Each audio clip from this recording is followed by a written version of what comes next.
Hey, here's Andreas Kisser from Sepultura, and you're watching Impact Channel. Open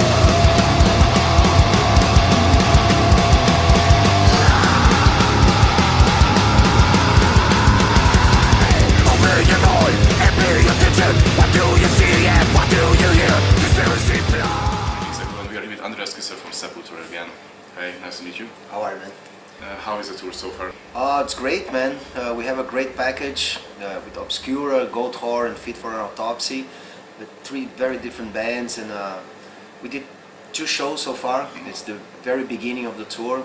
Our first tour headliner for Machine Messiah in Europe, and very happy, man. You know, the first 2 shows were amazing, and tonight as well, very excited. You know, the first week, just starting to get the rhythm and stuff coming from Brazil, you know, the time changes and stuff, but we feel good, we feel great, very excited about the album, you know, the tour, and the 2018, we have a lot of stuff. We're going to New Zealand, to Australia, Japan, festivals in Europe, States and Canada again, so very excited, very happy with the situation we have now for Sepultura. Cool. How is the weather for you? Too cold. Yesterday in Czech Republic was really cold. After the show was brutal. You know, just the way to leave the venue to go to the bus was really. I mean, for us especially, you know, from Brazil, we're not very used to that. But it's great, you know. At least we are not in Russia, which is very cold. It's going to be minus 15 very soon. Great. So how do you keep yourself in shape when you're on a long tour? Well, I'm not. No, but we take care of ourselves, you know, like try to sleep good, of course, to eat well, not to abuse on alcohol and any other stuff, you know, because it is a long tour. We are a headliner, so we have an hour and a half on stage, you know, we play a lot of stuff from our career, so we need to be ready, and but we never really had any issues like that. Of course, in the early days, you know, maybe me or Max were too drunk in one show or other, but we learned our lesson, you know, at least I did. And it's ridiculous, you know, because we fight so hard to be here, and the fans, you know, very excited, they buy the ticket to see a fucking drunk guy on stage. It's ridiculous, you know, so, and you know, I have my bicycle here as well. Of course it's too cold, but sometimes, especially in the summer, I use a lot, but sometimes in the winter, a few days they're sunny and stuff, you know, I have my gloves and everything, I can enjoy and really keep our body, you know, going, you know, and prepare ourselves for the stage time, you know. Right. You released a solo record in 2009, and which was also nominated for Latin Grammy Award. Can we expect a new record from you in the near future? Yes, I have a demo. You know, many songs. I write music all the time, you know, so but fortunately, you know, has no time. Sepultura is very busy. I have another band, De La Tierra, which we do metal in Spanish and Portuguese. I have different musicians. We have a deal with Sony. We're gonna prepare a new album for next year as well. I have some shows with De La Tierra this year. So it's very hard for me to stop and do that. I have a radio show in São Paulo with my son as well every Sunday. Of course I record stuff and send from here because I'm not there, but every Sunday it's there, you know, I have to work that as well. But yeah, hopefully soon, you know. I really wanted to do another album like that and explore, you know, stuff that I don't use in Sepultura. Although Machine Messiah, I actually use a little bit of my solo stuff, you know, the intro for Machine Messiah for the album. It is very similar of some stuff that I did on my solo stuff, you know, which is great. I think the music of Sepultura is really expanding, you know, opening new ideas. Like you said, you know, we talked before about the 30-year anniversary the last time, and it felt that we were closing the cycle of 30 years of the band. You know, we play a lot of old stuff, songs that we never played before even, and with Machine Messiah, it felt like beginning a new cycle, you know, with new possibilities, with new ideas and new challenges, you know. So yeah, but you know, it's I don't see myself working on a solo album in the next few years, because you know, a lot of stuff's going on with Sepultura and De La Tierra, so, but who knows, maybe I'll find a month or two that I could do, but I doubt it. It'll take a while. You just mentioned your projects, including De La Tierra. What's the story with Kisser Clan? Kisser Clan is a band I have with my son, Johan, and two other friends, Amilcar, which is a drummer from Torture Squad, a Brazilian band, metal band, and Gustavo, which is a bass player from more of a pop rock band and stuff, but he loves metal. And it started as it's just a jam, you know, because my son, like 6-7 years ago, he started to show interest in play guitar, you know. So I kind of made this band to put him on stage, you know, for him to really experience that, you know, not only be in his room, you know, playing and think he's a guitar player. You know? You have to be on stage. You have to know cables and pedals. Don't put 220. Be careful, you know, you're gonna burn your hands. That kind of stuff, the daily stuff, you know, change the strings of a guitar and have your pick ready, you know, prepare yourself to be ready for stage, that stuff that we're talking about, you know, be professional about, you know. And it's great because, I mean, we only play covers, we don't have any intentions to write any material and stuff, but I am the main singer of the band as well, which is a great school for me too, you know, to develop more the possibilities of my voice. And Johan grew up so much, you know, he's an amazing musician now, he's studying music and stuff, and Kisser Clan played like great shows, you know, including a Rock in Rio show, which we did in a small stage at the Rock Street there. It was amazing, you know. I never expect really Kisser Clan to have such a great possibilities, you know, and it's fun, you know. We enjoy a lot, and we have a show now in April in Brazil, and you know, whatever I have time on the calendar, I play with Kisser Clan, which is fun. And hopefully we'll bring Kisser Clan out to Europe sometime, you know, to some special parties or something like that, you know. But let's see. It's something that we deal more as like you know, we don't have label, we don't have albums and stuff. It's just like a fun time, you know, with friends. You also mentioned this radio show with your son. What is it all about? Heavy metal, man. It's like 6 years now. It's 1 hour every week, every Sunday. It's one of the biggest radios in São Paulo, but also you can hear from any part of the world. It's radiorock.com.br, which is the website from the station. And we talk about heavy metal, but mainly the Brazilian bands, you know, the national Brazilian bands. They are so hard to find room to talk about their music and to play their music. So around 80% of the material I open for the Brazilian metal scene, you know. And it's great, like 6 years, you know. Besides Kisser Clan, I have this with my son as well, and it's amazing, you know, to have your son so close, especially in the rhythm of life that we have, you know, that I have, traveling a lot. We stay apart a lot of time, you know, because I'm on the road and etc. But it's great to have this bond, this connection with him, and he's learning a lot, and I'm learning with him because he's a different generation who brings new ideas and new bands, and it's great, you know. It's going strong, and hopefully for many years. Let's see. As a father, what do you want to pass to your children? What kind of values?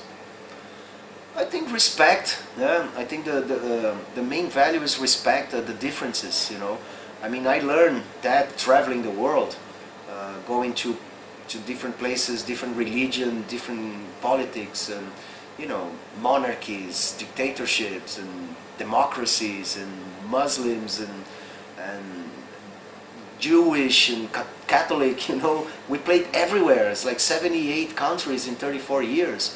And the respect is everything, you know, because, I mean, we respect different styles of music. We embrace different styles of music to create a new Sepultura music every time, you know. And I think that's I try to show him there's a lot of stuff going on, not only in music or politics and everything. And you have to respect different ideas, this is what democracy is all about, you know. Democracy is not a dictatorship of 70%, you know, the 30% that didn't vote for whatever, you know. it is a part of society as well. You know, you like it or not, you have to acknowledge that and respect that. You don't have to agree and do the same thing, but you have to acknowledge they're there. You know, and that's what I try to pass to Johan. You know, and as a family we travel a lot. You know, on vacation time. We did an Italian, you know, vacation. We went to the States. Now we're going to Turkey. You know, it's great that they can feel themselves. You know, the smells and the taste of food and what they eat and why they use certain clothing and stuff like that, and understand that. You know, I think the phobias are the unknown. You know, the dark side. You know, when you throw some light on it, you see. And you start to understand, and if you understand, you respect that, you know. Yeah, you don't attack, you don't be afraid of something, you know. You say, oh, it's different, it's okay, but we can, you know, step by step, on side by side, you know, with our differences, create something together, you know. Which, again, this is the concept of democracy, you know. It's the majority, it's not the full, né? You have to have some certain balance. And it's great because Johan is very open-minded. My kids in general are very open-minded because we talk about a lot of stuff, you know, like I said, religion, politics and everything, very openly, you know. And we travel a lot, you know, which is, I think, something that is an advice, you know, for anyone to travel. You know, I think that's it's like the astronaut seeing the planet Earth from the moon. You know, you see a totally different perspective of things. You know, we saw Brazil from outside as well. That's why we start really using percussion and the Brazilian music and our music, because once we were inside Brazil, we hated. You know, we always wanted stuff from outside. You know, Venom, Metallica, whatever. You know, all the stuff from Brazil was crap for us. You know, once we left, start touring in '89. With Beneath the Remains and then Arise, you know, we saw Brazil from outside and said, well, you know, Brazil is a very unique country, you know, there's no country like Brazil, there's no music, it's very specific, it's very special, and naturally we start using that in our music, but, you know, we had really to have a different perspective to respect that, you know, so if you leave your town, if you leave your country, you're already having a great experience, you know, to see that there are people out there that are doing different stuff, but with the same purpose, you know, to be happy or to create a community and to find peace. And as a travel musician, what have you learned from other cultures? I think respect again, you know, everything. You know, people, I don't know, in Norway they eat whales. You know, it's like it's very brutal. You know, in Japan they still hunting whales and stuff. In other countries, you know, they fight very hard to stop that and stuff, you know, and we learn that there are reasons, there are tradition, there are cultural values, you know, that we might not understand, and only because of that we're not entitled to attack that, you know, this is bad, this is, you know, you just don't do it. But I think I learned that, you know, that is the world it's made by differences. You know, that's the only way that we can grow up, you know, and respect each other, you know. You know, me and my wife are very different persons, you know. Of course, I'm a man, she's a woman. A great difference there. But, you know, she likes other stuff, music-wise, food-wise and stuff. We are very different, but at the same time we create something together, you know. We have a beautiful family, 3 kids. We are married for, you know, almost 30 years, and you know, because of our differences, you know, we found a way to work out together our differences to create something new, you know,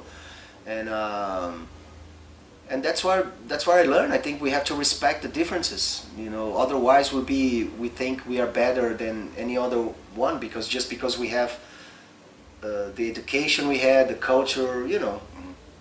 If I was born in Brazil, but if I was born in whatever in Saudi Arabia or Indonesia, I will have a completely different mind, you know, because the education in school and church and TV or what you see in the movies and stuff, it's totally different, you know, perspective. It doesn't mean it's wrong, you know. Everybody's right and everybody's wrong in that respect, you know. So I think music really teaches how to deal with that, because heavy metal can embrace jazz, Brazilian music, blues, classical music and stuff, and survive. That's why heavy metal survived, you know. You see how many different metal differences, you know, it's out there. Especially women coming more, you know, to sing and doing their contribution, you know, to metal world, you know. So I think that's the main lesson, you know, like respect. What are the Brazilian values that you are most proud of? It's hard to say about Brazilian values nowadays, man. Brazil is a chaotic place. It's we living through a level of ignorance never seen before. I mean, if you see, it's like everywhere, you know, the political polarization, you know, either right or you either left, which is stupid. And in Brazil, we are going through that kind of radical situation in politics. But I think that the positive side of Brazil is to have always a good spirit about everything, you know. The world can be a fucking disaster. Brazilians are always with a smile on their face and trying to improvise. You know, we are great on improvisation. That's why Brazil, I think it is what it is. Besides all the corruption and all the shitty politics historically that we have since the Portuguese came, you know, to discover Brazil in 1500s, you know. So I think that spirit of Brazil, it's really positive, you know. We have catastrophic situations and you know, floods or whatever, and somehow we manage to have a smile on its face, you know, and face our problems with that. And I think that's a very, you know, positive, because we don't stress as much, let's say. You know, I think we accept chaos in a more peaceful manner, and in that sense we kind of have a peace of mind, let's say, to try to find possibilities, you know. And it's great because people come outside Brazil and we always receive very well, you know, the gringos, the foreigners and stuff, which is another really good positive point, you know. My mom was born in Slovenia. My grandma from my father's side was from Germany. My wife's family came from Italy, you know. So Brazil is very mixture like that, you know. So I think we learn a little bit of every culture. We have a huge Japanese colony in São Paulo, a huge Syrian and Lebanese colony in São Paulo as well, who brought like the traditional food and, you know, other traditions into the Brazilian society, you know. So we have a little bit of everything, you know, which is great. Any last words to your fans? No, just thank you for all the support, you know. Sepultura is still going strong because of you. Great following, amazing response, especially for our last album and everything, and just a huge thank you for everything, and see you all on the road. Thank you for the interview. Thank you, man.